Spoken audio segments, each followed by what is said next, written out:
Can I ask this question on behalf of our park spokesperson, Tabatha Badger? Minister, as you know, the State of the Environment report states that, quote, feral deer and cats have grown in numbers and range to the extent they're now major pest animals and are likely to have an adverse environmental impact across most parts of Tasmania. Just this year, feral deer have been photographed grazing on the critically endangered Myena cider gum.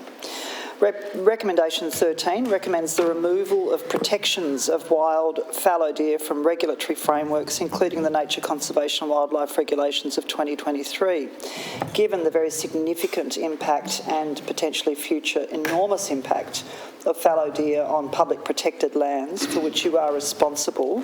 What actions have you taken, or your department, towards enacting and responding to this legislation and taking the necessary steps to remove the protected status of this destructive introduced species? Thank the member for the question and interest in it. It's one that occupies plenty of government and departmental thinking about how we deal with a range of feral animals in our parks and in our peri-urban spaces and things of that nature. I would note that the removal of the protected status is an issue that sits in primary industries and water, not in the park space.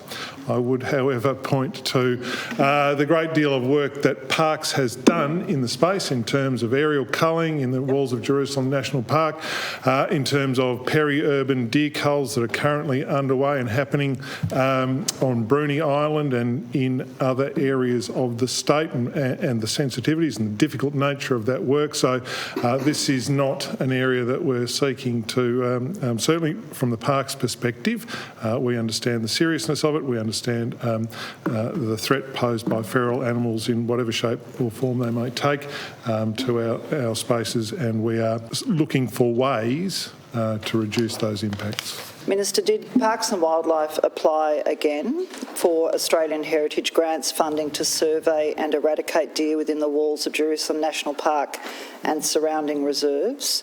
What funding has been allocated to further controlling deer numbers across the state, and particularly in areas of your responsibility in our protected lands? Yes, I can confirm that the Park Service has applied for second round funding of Australian Heritage Grants. Yep. Funding for biosecurity threats in whatever form they may take. And that would include deer?